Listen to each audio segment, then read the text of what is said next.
Loom would be producing 8.5 million tests. Today, you'll hear even more action on testing. We will announce that 6 more companies will surge manufacturing of at-home test kits, with the goal of, by summer, having millions of Americans being able to access at-home tests at a multiple of what we talked about on Monday. It won't be easy, and it is not happening overnight, but today's announcement represents another step on the long journey back to normal life. In addition, I want to announce that the Secretary of Defense, Lloyd Austin, has approved FEMA's request to augment and expedite vaccinations across the country. He's ordered the first contingent of more than 1,000 active duty military personnel to support state vaccination sites. Part of this group will start to arrive in California within the next 10 days to begin operations there around February 15th, with additional vaccination missions soon to follow. The military's critical role in supporting sites will help vaccinate thousands of people per day and ensure that every American who wants a vaccine will receive one. I know DoD will be providing a briefing this afternoon with more details, but I want to make sure you are aware of this important development in our whole of government response. With that, I will turn it over to Dr. Walensky. Thank you very much. I'm glad to be back with you today. Let's start with a snapshot of the pandemic. The United States continues to see a decrease in COVID-19 cases since its peak on January 8th. The number of new cases on February 3rd, approximately 121,000, represents a 61% decrease since the peak on January 8th. Similarly, the number of new hospital admissions reported on February 2nd, approximately 10,500, was down nearly 42% since the hospitalization peak of 18,000 reported on January 5th. On Wednesday, I noted the pace of deaths appears to be slowing and that we anticipated deaths would start to decrease in the coming weeks. Early data suggests now we're starting to see this decrease, with the 7-day average number of deaths declining 6.7% to slightly more than 3,000 deaths per day from January 28th through February 3rd. While we watch these data closely to see if these will be a confirmed trend, prior data do suggest that peaks in deaths usually trail the peaks in cases by somewhere between 9 and 20 days. However, we also may see variation in the daily numbers for different reasons, including reporting delays. As such, we will know better if this trend becomes a stable downward slope over the next week. While the data are moving in the right direction, context is important because cases, hospital admissions, and deaths all remain high and well above the levels that we saw in the summer and early fall. In order to keep these trends moving in the right trajectory, we must continue to wear masks, continue to social distance, avoid travel and crowds, and get vaccinated when it is your turn. And I want to underscore the importance of mask wearing. Today, CDC will be releasing 2 reports in the MMWR that describe the decline in COVID-19 hospitalization growth rates when statewide mask mandates are in place, as well as a study detailing face mask use among college students on college campuses with mask mandates. Finally, I want to highlight another dimension of the COVID-19 pandemic on society, specifically the impact on mental health and substance abuse. Yesterday, CDC reported a study in the MMWR among US adults and found that 28% reported symptoms of depression, 8% reported suicidal thoughts, and 18% reported they had started or increased substance use to cope with emotions during the pandemic. The study also found that these outcomes were higher for some racial and ethnic groups, including Hispanic adults. This study underscores the need to ensure that the response to the COVID-19 pandemic includes attention to behavioral health needs of communities. And it reminds us that the longstanding systemic health and social inequities have put many racial and ethnic minority groups at increased risk for poor health outcomes, including COVID-19. And it underscores the need for health equity to underpin everything we are doing in response to this pandemic. Thank you. I'll now turn it over to Dr. Fauci. Dr. Fauci? Thank you very much, Dr. Walensky. What I'd like to do in the next couple of minutes is just to bring you up to date on one of the issues that we discussed at our last briefing, and that is the progress along the way of the J&J on the basis of the data from their ensemble trial in getting the information to the FDA, examining it in preparation for the possibility of an emergency use authorization. The data are now with the FDA. They are examining it. They have scheduled the advisory committee, their VRBPAC, the Vaccines and Related Biological Products Advisory Committee, which will meet in 3 weeks. So let me just very briefly review for you where we are and where we hope to go. As you know, the data on efficacy of this ensemble trial, which involved 3 countries, the United States, Brazil, and the Republic of South Africa, showed a overall efficacy of 66%. But when you unpacked from the different countries, you had a 72% efficacy for mild to moderate disease in the USA. In the Republic of South Africa, which, as you know, is of concern to us because of the mutant and the lineage that is now dominant in the Republic of South Africa, namely the B.1.351. In that, the protection against moderate disease was 57%. But the good news is that when you looked across all of the countries, the protection against truly severe disease was well over 80%. In fact, about 88.8%. Also of interest is that in the South African study, as well as all of the others, there were essentially no hospitalizations or deaths. So the sobering news is that we are dealing with variants, antigenic variation, which does have clinical consequences, as I mentioned on the last press briefing, of escape from some of the monoclonal antibody protection and a diminution in some of the protection that we have from the current vaccines. But the somewhat encouraging news is the rather complete protection against very severe disease, including hospitalizations and deaths. Now, when you look at what's going on in our own country, clearly, as the days and the weeks go by, you see, as predicted, an increase in the prevalence of the UK variant, the B.1.1.7 in the United States, which, as you well know, has been shown by the Brits to have an increase in efficiency of transmissibility, as well as a recent paper showing that there was some increase in pathogenesis leading to severe disease. So this is something that we will have to deal with because this is something that's expanding in its prevalence in the United States. The point that I want to make and end with is something that I said last time that I really think it's important for us here in the United States to realize, that the evolution of variants occurs only when you have a certain degree of replication of the virus in the community. And that means spread from person to person. Viruses will not evolve and mutate if you do not give them an open playing field to replicate in essentially an unbridled fashion.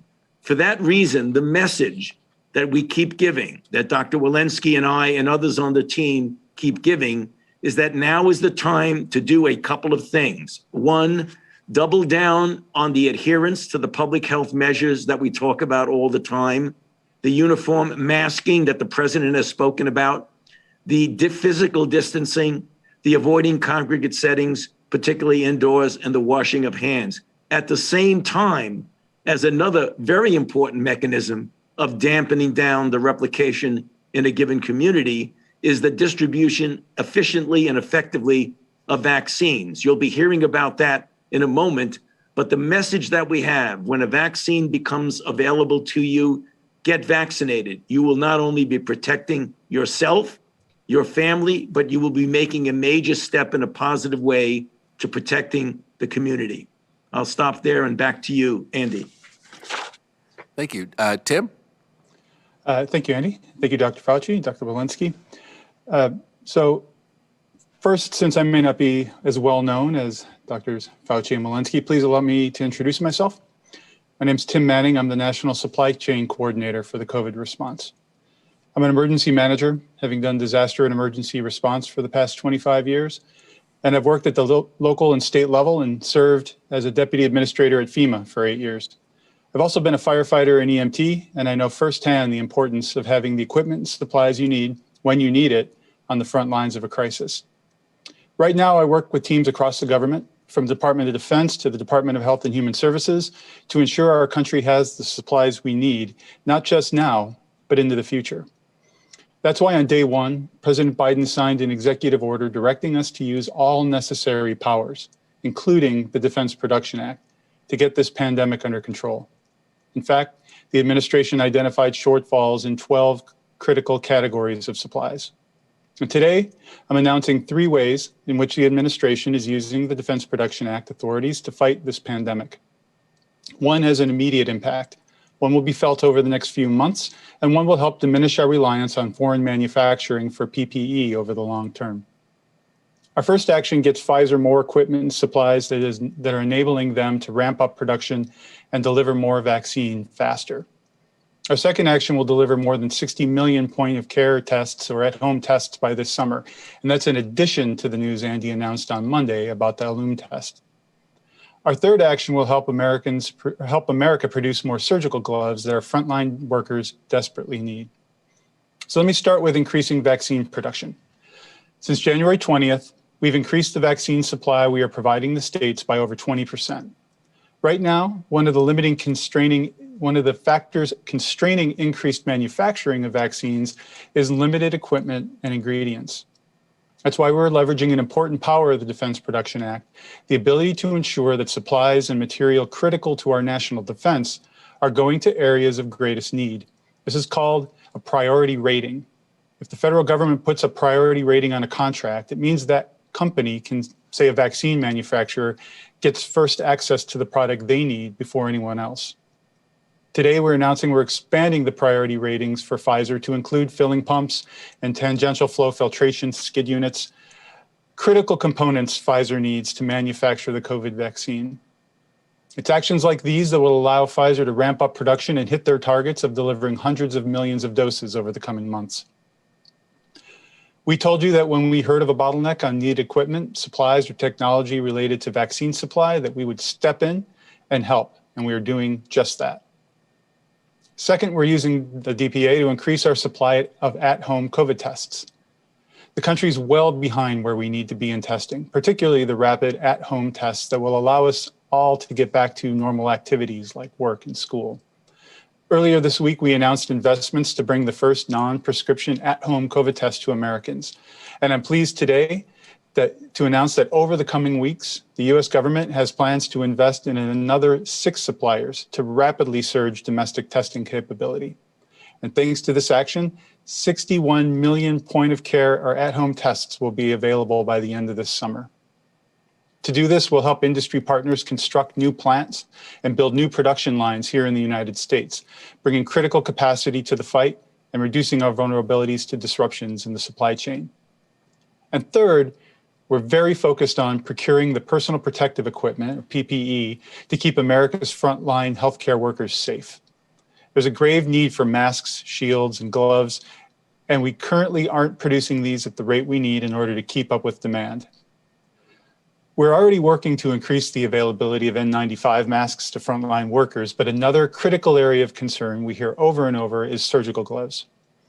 Right now, we just don't have enough gloves. We're nearly 100% reliant on overseas manufacturers to export to us, our country's surgical gloves that protect healthcare workers. And that's unacceptable, and we're using all of our authorities to fix it.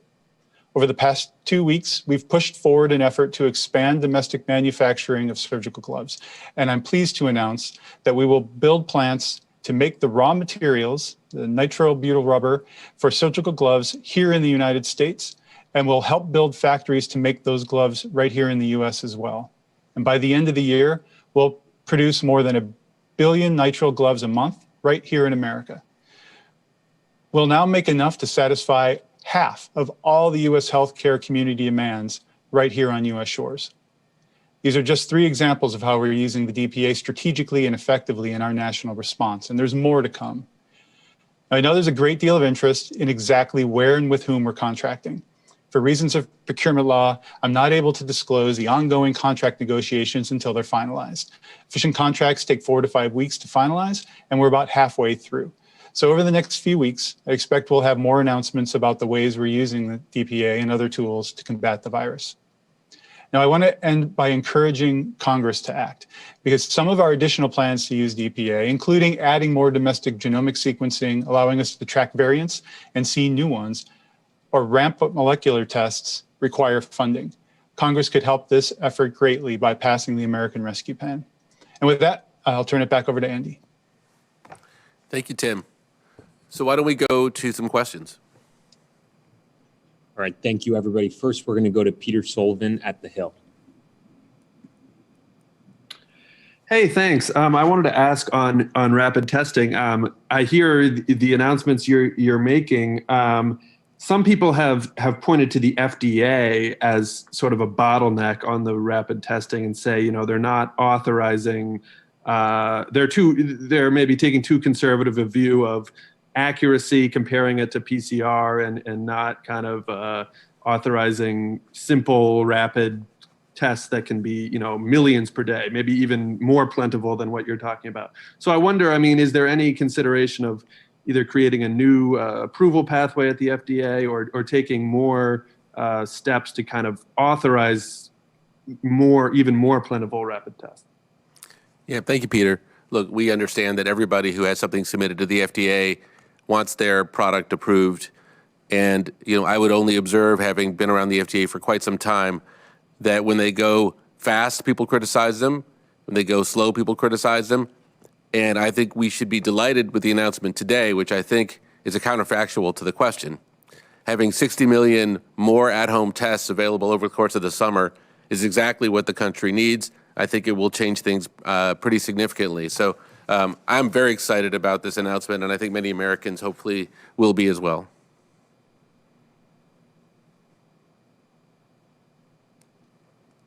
Great. Next, we'll go to Michael Wilner at McClatchy. Thanks for doing this. 2 questions from me. First, the Pentagon just announced it approved 1,110 active duty service members to support 5 FEMA vaccination centers. Can you tell us where those vaccine centers will be? And secondly, the national strategy says that the administration plans to accelerate the pace of vaccinations by encouraging states to move through priority groups more quickly. So what does more quickly mean? Can you be specific what your guidance has been to states thus far? And if you're leaving it to states to manage, what about your guidance is different from the prior administration, which also endorsed the ACIP guidelines? Yeah, thanks for the question, Michael. I believe the Department of Defense is going to hold a briefing this afternoon to answer questions specifically about their announcement. All I can tell you is that it is such a critical part of our all-of-government response and the teamwork that I've observed since I've been here. I think with regard to increasing the pace of vaccinations and moving through priority groups, let me just first start by saying all of us, and starting from the president, recognize that Americans are eager to get vaccinated and that we should have we want to get that done as hastily and as safely and as equitably as possible. I would love to tell you that we are sitting on stockpiles of vaccines that we found when we came here, but unfortunately that's not the case. What we've done is we have been distributing vaccines as quickly as possible, and we've increased now 2 periods in a row the amount of vaccines that states are getting.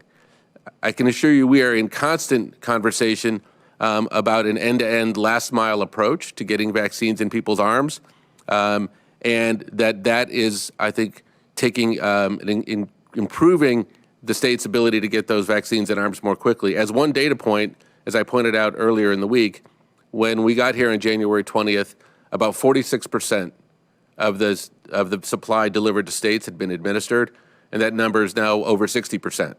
I'm not going to speak to the administration before ours that when we weren't here. I mean, we're looking forward. We see lots of improvement opportunities. I think we've taken some, and we're going to work with states to find additional ones.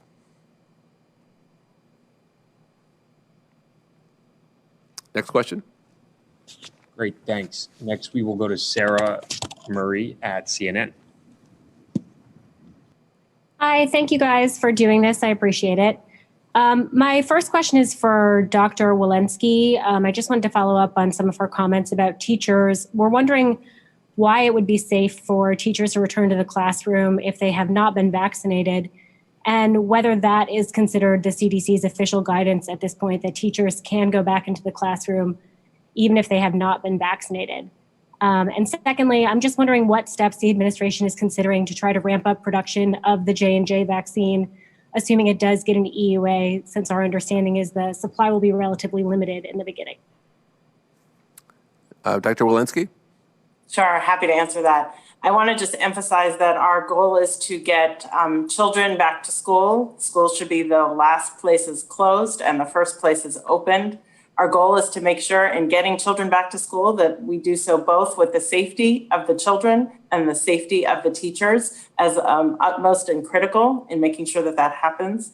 Among the things that we need to do to make sure that schools are safe is to make sure that the community spread of this disease is down. And that means it's all of our responsibility to work to get our children back to school safely and our teachers back to school safely. We are actively working on the guidance, the official guidance, which will be released in the week ahead.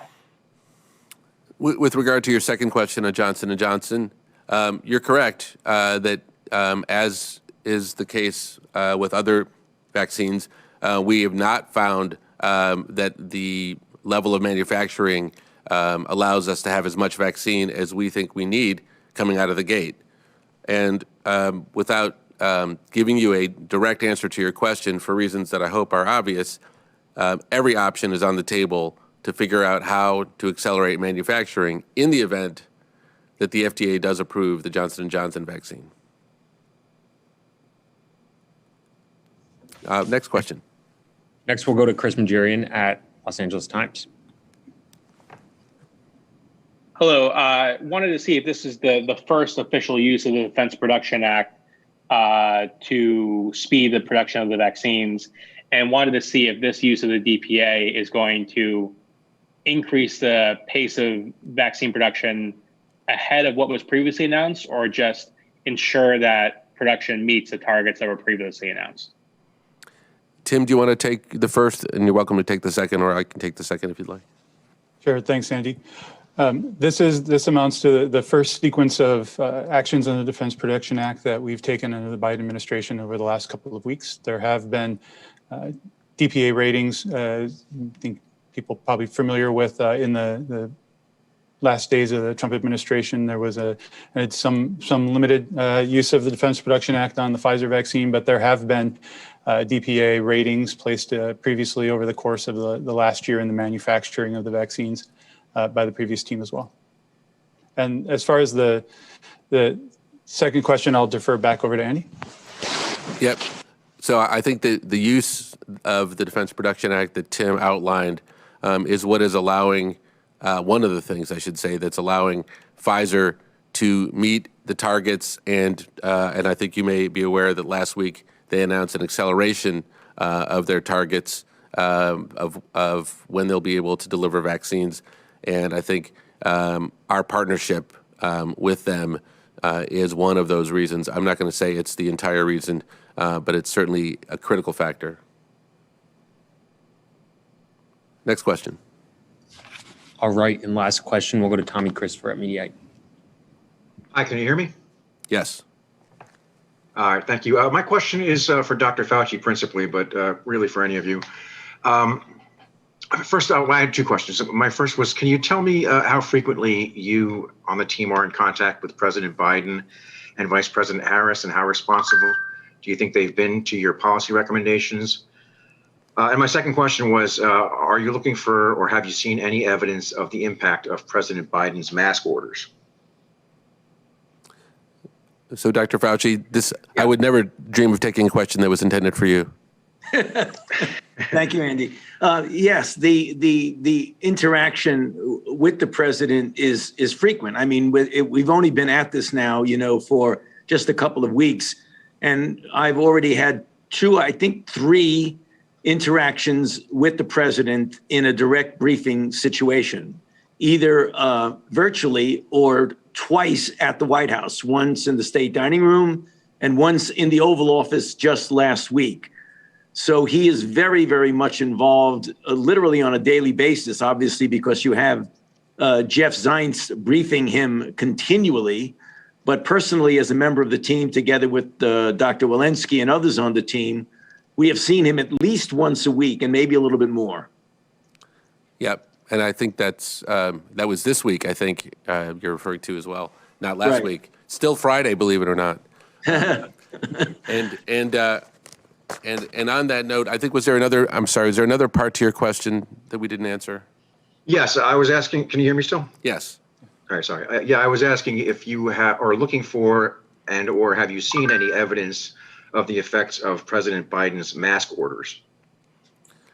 So I'm going to ask Rochelle if Dr. Walensky, if you've seen any data that's emerged on increases in mask use recently. Thank you for that question. I think it's probably too early to reflect on what is happening with the mask order now, because it'll be, we have a lot of things that have happened sort of at the same time. First, it is the case that cases are coming down. And I do think the mask order is helping in protect people and having those cases coming down. But all of what is also happening is that, we are coming off of the case bump from the holidays. And so a lot of things are happening at once. We are going to be watching the mask data very carefully. As I mentioned earlier, the MMWR that will be coming out today did demonstrate in 10 states that when mask orders were in place, that after 3 weeks, hospital growth rates went down. So I think it's probably still a bit too early to tell, but I'm encouraged with the decrease in case rates right now. Thank you, Dr. Thank Walensky. you. Okay, well, thank you all for attending this briefing and our other briefings this week. We think it was a productive week here. The team is working incredibly hard, and we are very cognizant of the fact that the public is eager to get their vaccinations and eager to move beyond this pandemic. And I want to thank everybody on the government side and in the private sector who has been demonstrating all the teamwork we need to get this done and move past it. So thank you, and we'll talk to you again next week.